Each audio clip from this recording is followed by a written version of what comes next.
Chapter 5 of Revenge of the Living Dummy by R.L. Stine.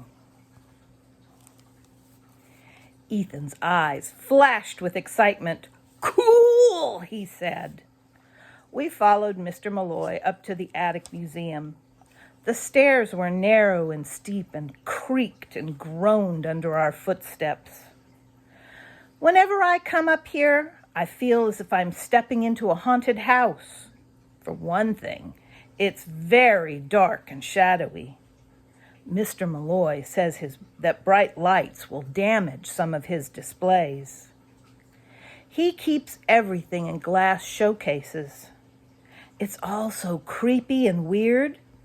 As you walk past the glass cases, dozens of eyes stare out at you. "Cool! Check this out!" Ethan cried. He pointed to a case. I squinted in the dim light. 6 snake heads with their jaws wide open. Ooh, disgusting. Mr. Malloy stepped up beside Ethan. "Those snakeheads are used for gambling," he said, "just like dice. You hold them between your hands and shake them, and then toss them onto the floor. Want to try it?" "No, thanks," Molly said quickly. She pulled her dad away. Ethan looked disappointed. He held Mr. Bad Boy up and showed him the snakeheads.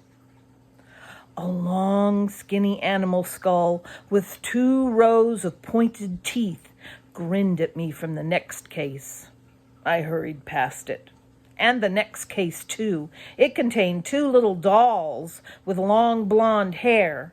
Their faces were all twisted as if they were crying. In the next case, a pile of black fur. I looked closer. No, a stuffed animal with a tiny mouse caught between its curled fangs. Molly says that the attic gives her bad dreams. I don't know how she can fall asleep downstairs knowing that all these horrible creatures are right above her head. "Over here, guys," Mr. Malloy called. "Here's the new one you've got to check out." The 3 of us stepped around the case and gazed through the glass. "Oh, sick," I moaned. I felt my stomach lurch. "Totally sick," Molly murmured. "Is that a real shrunken head?" Ethan asked. Mr. Malloy nodded. "I've never seen anything like it in all my travels," he said. "The body is carved of wood, and it's an actual human head attached to the shoulders." I took a deep breath and gazed down at it. It was about 12 inches tall. The face was shriveled like an old prune, and it was a vomit green color. There were tiny slits where the eyes had once been. Thin wisps of black hair stood straight up from its scalp. "Awesome," Ethan said. "Can I hold it?"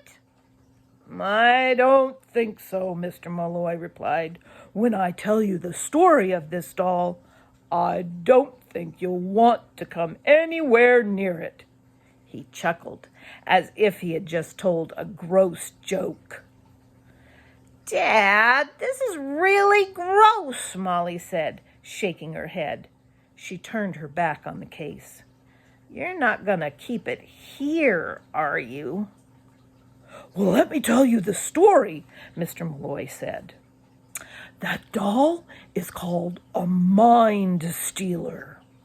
The legend goes that if you touch it, you are doomed. Its eyes will open and glow. You will hear the loud, painful buzz, and it will steal your mind right out of your head." My mouth felt suddenly dry. I wanted to stop staring at the ugly thing, but I couldn't take my eyes off it. They say that the doll has already claimed 20 minds, Mr. Malloy said.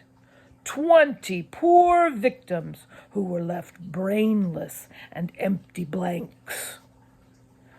I felt a chill run down the back of my neck. Ethan giggled, but I could tell he was frightened too. Molly kept her back to the display case. She tossed her coppery hair back over her shoulder. "Can we go now?" she asked. I couldn't help myself. I leaned down to get a little closer look at the doll. I stared at the tiny shriveled head.